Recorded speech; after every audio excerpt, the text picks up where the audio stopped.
We were just talking about the two choices in the presidential election. It's basically a choice between Grandma Nixon and the fifth horseman of the apocalypse. And like I said, it's really no choice at all. And one of the clearest examples of that came in just today. We're in the middle of the Democratic convention. All eyes on Hillary Clinton. And you know how when a toddler feels like someone else is getting the attention that he should be getting?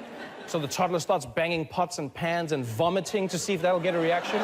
Yeah, well, imagine if that toddler could call a press conference. Yes.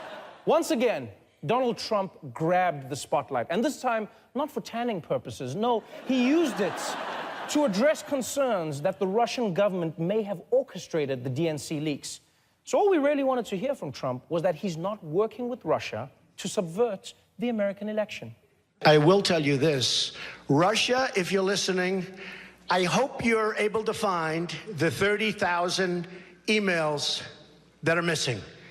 I think you will probably be rewarded mightily by our press. Let's see if that happens. That'll be next. Are you me? Did this guy, a man running for president, just ask Russia to hack America?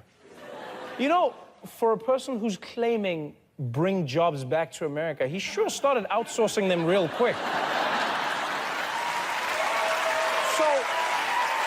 So let me understand this. So Donald Trump called on a foreign nation to commit a crime in order to hurt his political opponent. This is what happened, people. In real life, it's not a matter of interpretation.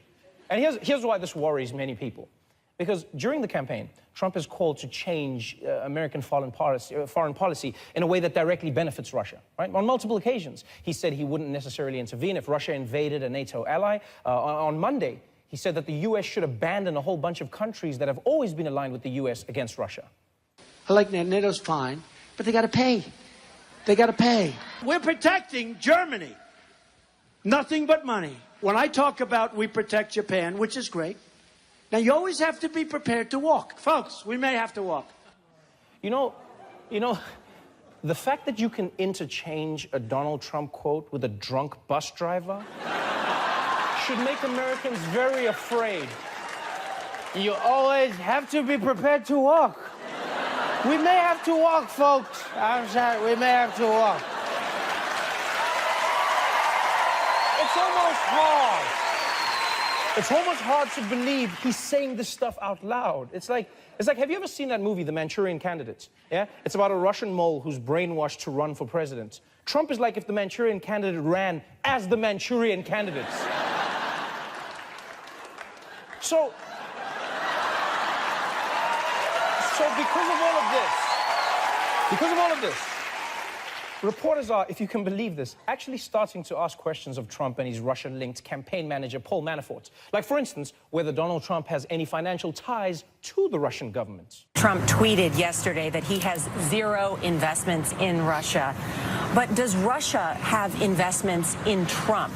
Would Mr. Trump be willing to release his taxes to provide transparency on this issue? Mr. Trump has said that his taxes are under audit and he will not be releasing them. It has nothing to do with Russia. So to be clear, Mr. Trump has no financial relationships with any Russian oligarchs. That's what he said.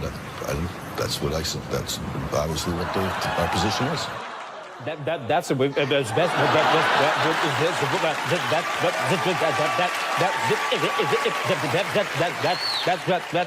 Remix. Here's how we know Manafort's is shady, right? When this same guy was asked about Trump's connection to the email hack, he responded like a guy whose wife had caught him sexting another woman. You know, just listen to that answer. Paul Manafort, are you cheating on me? We have no relationship. This is an absurd attempt by the Clinton campaign. It's absurd, and there's no basis to it. The allegations are absurd. Interesting way to put it. Because remember when Melania Trump plagiarized Michelle Obama's speech? You guys remember that? Yes? Yeah, well, before the Trump campaign admitted it, here's what Manafort said. To think that she would do something like that, knowing how scrutinized her speech was going to be last night, is just really absurd. Oh, that thing that definitely happened was also absurd. Absolutely absurd. It's smart, actually, because when you think about it, absurd doesn't mean untrue. It just means ridiculous. Yes. Platypuses are absurd.